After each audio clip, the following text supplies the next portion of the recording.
कर रहे हैं आप? क्या कर रहे हैं? मुझे नींद आ रही है। नहीं नहीं, अरे आज की रात सोने की रात थोड़ी होती है। मुझे लग रही है, मुझे लग रही है। मेरी बात सुना। नहीं इधर मेरे पास आना। नहीं, छोटी चाची। क्या छोटी चाची? हाँ, क्या छोटी चाची?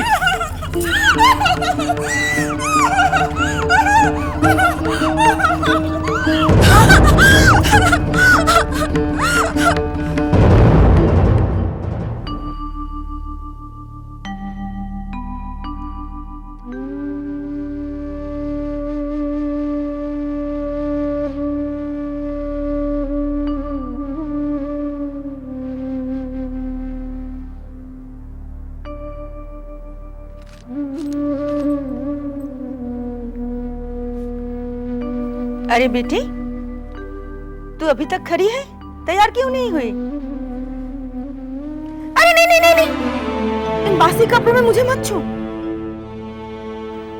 देख बेटी, हमारे घर का नियम है सुबह सबसे पहले नहा धोकर पवित्र होना, फिर पूजा करना, उसके बाद कोई और काम करना। क्या हुआ?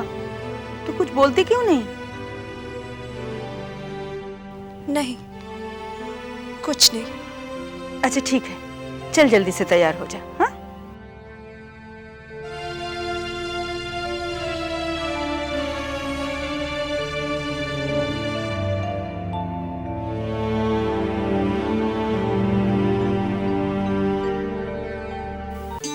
ये लीजिए, दवाई ले लीजिए।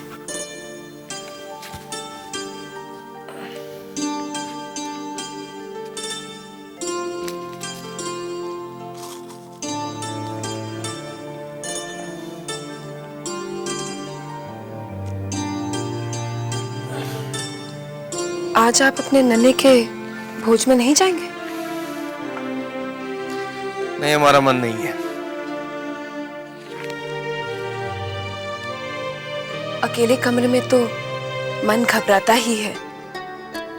बाहर नए रिश्तेदारों से मिलेंगे, शायद मन बहल जाएगा। छोटी बहू, हम उन लोगों से नहीं मिलते जो हमारी बराबरी के नहीं है। आपकी बराबरी की तो मैं भी नहीं थी, फिर आपने मुझे कैसे अपना लिया? क्योंकि वो फैसला आपके पिताजी का था और आपने उनके फैसले का आदर किया। ये फैसला बड़ी माँ का है, आपको उनके फैसले का आदर करना चाहिए। ठीक है, बंसी को बुलाओ, मुझे तैयार होना है। बंसी के हाथों आप रोज ही तैयार होते हैं, आज मुझे वो काम कर लेने दीजिए। ये देखिए, सब यहीं पे रखे हुए हैं। कौन सा रंग पहनेंगे आप? ये वाला? नहीं, ये कुछ ज्यादा ही हो जाएगा। आज खुशी का दिन है। हाँ, ये चंदन के रंग का पहनिए, शुभ है। ये देखिए। बड़ी दीदी, ये तो आपने बताया ही नहीं कि हमारी नन्ही बहू अपने साथ क्या क्या गहने लाई है। क्यों रे, बताना जरूरी है क्या? क्यों नहीं जरूरी है? जरा पता तो चले कि आप अपने नन्हे के लिए कितने बड़े घर की बहू लाई है। तुझे इन चीजों से क्या लेना देना? अरे वाह, क्यों नहीं लेना देना? जब मैं ब्याह कर इस घर में आई तो ये सवाल तो आप ही ने तो पहले उठाया था। पता है छोटी, जब मैं पहली बार इस घर में आई तो क्या पूछा मुझे बड़ी दीदी ने? अरे मजली, तू अपने साथ क्या क्या गहने लाई है? जब मेरे गहने ऐसे फैलाए रखे गए तो सब के सब देखते रह गए। हाँ हाँ, मालूम है तू बड़े जमींदार घर की बेटी है, पर ये छोटी अपने साथ क्या लाई थी? हाथ हिलाती आ गई थी। अरे इसके शरीर पर जेवर तो इस हवेली में आकर पड़े थे। बड़ी दीदी, लेकिन छोटी को... चुप! ये बिल्कुल गरीब घर से है। मेरी बहू तो कम से कम अमीर घर की है। सासू माँ, लाज आनी चाहिए आपको। अपने घर की इज्जत को इस तरह बदनाम किया जाता है।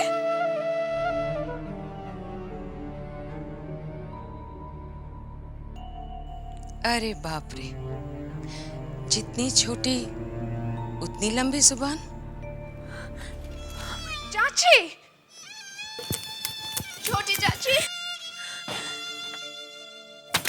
छोटी चाची, छोटी चाची, दरवाजा खोलिए छोटी चाची, छोटी चाची, आपको मेरी कसम, छोटी चाची।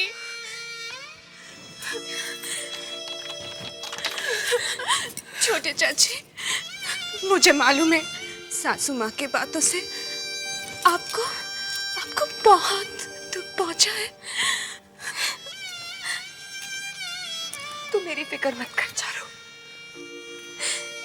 मुझे तो ये बांध सहने की एक आदत सी पड़ गई है। कभी कभी ऐसी बातें मुझे तकलीफ दे जाती हैं, शायद इसलिए कि मैं यहाँ अकेली हूँ और मेरा कोई नहीं है। ऐसे मत कहिए छोटे चाची, आप कभी भी अपने आप को अकेला मत समझिए। आपके ये चारू हमेशा आपके साथ है, आपके दुख दर्द बांटने के लिए। चारू, कल तक तो एकदम मासूम और चंचल नजर आती थी, और आज इतनी गंभीर लग रही है। इतना परिवर्तन तू अपने में कैसे ले आई? चाची, कल रात आपने ठीक ही कहा था कि इस रात के बाद तेरी जिंदगी बदल जाएगी। सच में मेरी जिंदगी बदल गई।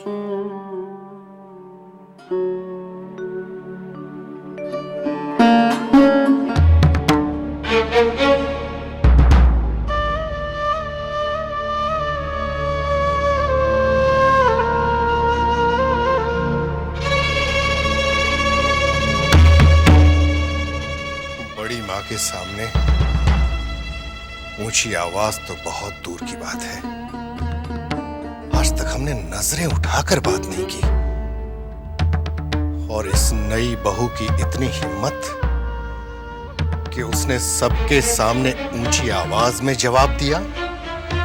ये ठीक नहीं हो रहा है, कुछ भी ठीक नहीं हो रहा है।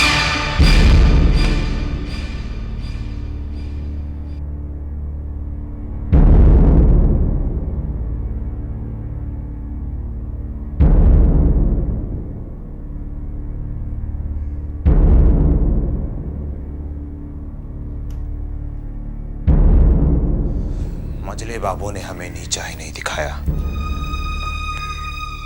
बल्कि हमारे पिताजी की मौत का कारण भी वही है। नहीं छोड़ूंगा, उसे नहीं छोड़ूंगा। उस हवेली का नामो निशान तक मिटा दूंगा मैं। बदला तो हम लेकर आएंगे। आप कहीं तो आज रात ही नहीं, नहीं, गुस्सा तो हमें भी बहुत आता है, लेकिन ज्यादा गुस्सा इंसान का दिमाग खा जाता है। उन्हें ताकत से नहीं, ताकत से नहीं, दिमाग से मारना है, दिमाग से। हम समझे नहीं। देखते जाओ, देखते जाओ किस तरह बर्बाद करता हूं मैं उनको। हम कुछ सुनना नहीं चाहते, हमें सूद और असल पूरा पैसा चाहिए। जाके कह दो। देखिए सेठ जी, चुन्नी बहुत परेशान है, इसीलिए थोड़ा इंतजार करने के लिए कहा है। आपका सारा कर्जा चुका देगी। फिलहाल आप ये सोने का हार रख लीजिए।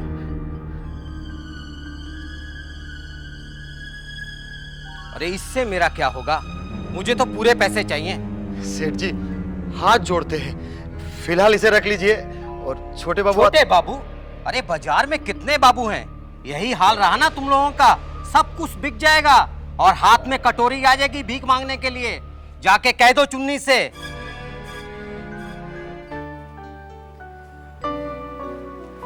कैसे हो रतन? जी अच्छा हूँ, आप कैसे हैं? ठीक हूँ।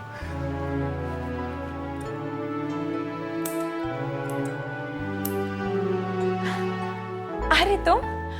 शुक्र है भगवान का कि तुम्हें आने की फुर्सत तो मिल गई। जी वो नन्हे बाबू की शादी की वजह से नहीं आ पाया। जी हाँ, नन्हे बाबू की शादी की खबर उड़ते उड़ते कानों में तो पहुंची थी। हाँ। पर ये नहीं सुना था कि शादी का पूरा बंदोबस्त तुम्हारे कंधों पर है। तंज मारने का तो बस इसे मौका मिलना चाहिए। क्या सोचने लगे? मन ही मन कहीं मेरे बारे में कुछ बुरा तो नहीं कहने लगे? ऐसा क्यों कह रही हो? भला मैं तुम्हारे बारे में बुरा क्यों कहूंगा? अच्छा भी तो नहीं कहते। पता नहीं क्या समझता है, दिल की बात जुबान पर लाना ही नहीं चाहता। कुछ कहा तुमने? हाँ? नहीं, कुछ नहीं। वैसे तो बहुत बोलती है, लेकिन दिल की बात बोलने में हिचकिचाती है।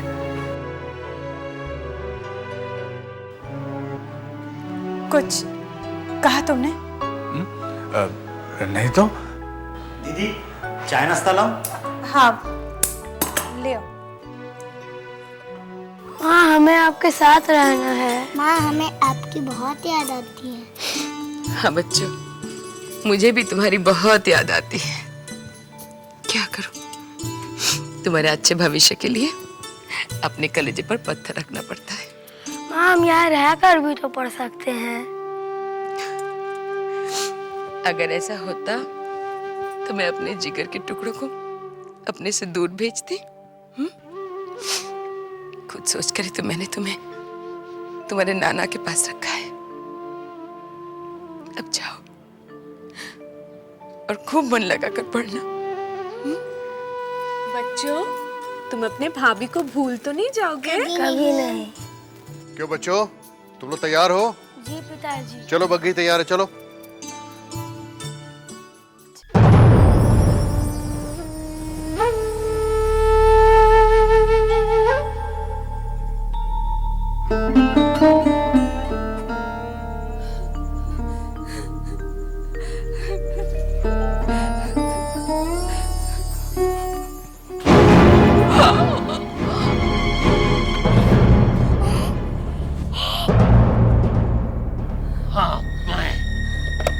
मैं नहीं चाहता किसी का जिंदगी दफन हो। अगर जिंदगी से प्यार है तो भाग जा यहाँ से। भाग भाग जा, भाग जा, भाग जा, भाग जा, भाग जा।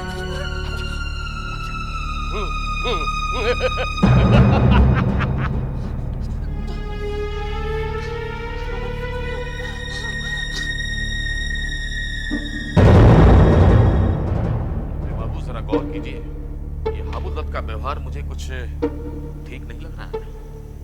हम भी समझते हैं भैरव बाबू, लेकिन क्या करें, उनकी बेटी चारुलता वो हमारे घर की बहू है। उसकी मर्यादा हमारी मर्यादा है, ख्याल रखना पड़ता है। सरकार सरकार सरकार, बड़ी माँ ने आपके बारे में पूछवा भेजा है, वो आपसे मिलना चाहती है। चलो हम आते हैं। जी चलो।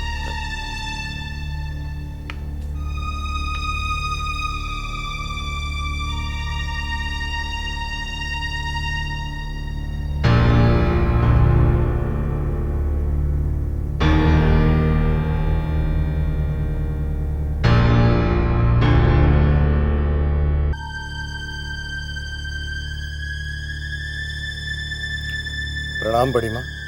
जीते रहो, बैठो।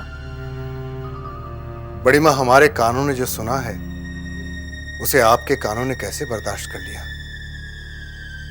तुम कहना क्या चाहते हो? बड़ी माँ, आप किसी की गुस्ताखी पे पर्दा डालने की कोशिश कर रही हैं। शायद तुम्हारे कान मजली ने भरे हैं। कान नहीं भरे बड़ी माँ, बल्कि सच्चाई हम तक पहुंचाई गई। मतलब? हमारे खानदान में आज तक ऐसा नहीं हुआ कि छोटे बड़ों से बदतमीजी करें। भले ही बड़े गलत हों, लेकिन छोटों को अदब के दायरे में रहना है। हमने आज तक आपसे ऊंची आवाज में बात करना तो दूर, कभी आपसे नजरें उठाकर बात नहीं की। और ये कल की आई हुई नई लड़की, इसने सिर्फ आपसे ऊंची आवाज में बात नहीं की, सबके सामने आपको बेइज्जत किया। लेकिन मंजले वो अभी बच्ची है, उसे समझ नहीं है। हमारे घर के बच्चे भी समझदार हैं, वो बड़ों का मान करना जानते हैं। लेकिन मंजले वो दूसरे घर से आई है, धीरे धीरे सीख जाएगी। नहीं बड़ी माँ, सीख नहीं जाएगी, उसे सिखाना पड़ेगा। इस हवेली के तौर तरीके, कायदे कानून, हम चाहते हैं कि वो हवेली में रहकर शिक्षा ले।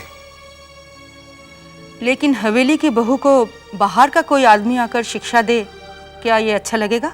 बाहर का क्यों बड़ी माँ, वो हमारे यहाँ है ना मास्टर ब्रज राखाल, वो तो हमारे घर ही के आदमी है, वही चारुलता को पढ़ाएंगे। हम आज ही विदु सरकार को बोल देते हैं कि हम मास्टर जी से मिलना चाहते हैं। छोटी बहू रानी, आपने कुछ सुना? पूरी हवेली की खबर तो तू ही आके मुझे सुनाती है। बता, अब ऐसा क्या सुनकर आ रही है? छोटी बहू रानी, कल नई दुल्हन ने बड़ी माँ से जो बदतमीजी की थी ना, सो मंजले बाबू बहुत गुस्सा हुए। वो कहते हैं कि नई दुल्हन को इस हवेली के तौर तरीके आने बहुत जरूरी है, इसीलिए वो कल से मास्टर जी से शिक्षा लेंगी। क्या चारुलता पढ़ेगी? मास्टर जी उसे शिक्षा देंगे? जी हाँ छोटी बहू। जानती है चिंता, बचपन में मेरी भी बहुत इच्छा थी कि मैं भी पढ़ूं लिखूं, लेकिन मेरी इच्छा कभी पूरी नहीं हुई। लेकिन छोटी बहू रानी, आपकी ये इच्छा क्यों नहीं पूरी हुई? जो लोग गरीब होते हैं वो पढ़ने की नहीं, अपना पेट भरने की सोचते हैं। हमारे पिताजी के कंधे तो हमारे लिए 2 वक्त की रोटी जुटाने में ही झुक गए, तो वो भला मेरे पढ़ने का बोझ कैसे उठा पाते? लेकिन मेरे पढ़ने की इच्छा अब तक जिंदा है। जानती है चिंता, जब भी मैं किसी को पढ़ते हुए देखती हूँ या उसके बारे में सुनती हूँ तो मुझे बहुत खुशी होती है। जब भूतनाथ ने आके बताया कि जबा कॉलेज जाती है, तब मैं बहुत खुश हुई थी। लेकिन छोटी बहू रानी, आप चाहें तो आपकी इच्छा तो आज भी पूरी हो सकती है। वो कैसे? क्यों? जैसे नई दुल्हन को मास्टर जी आके शिक्षा दे रहे हैं, वैसे तो आपको भी दे सकते हैं। तू ठीक कहती है चिंता। अगर चारुलता पढ़ सकती है और किसी को कोई एतराज नहीं, तो फिर मैं भी शिक्षा ले सकती हूँ। देख, जैसे ही मास्टर जी आए तो मुझे खबर कर देना।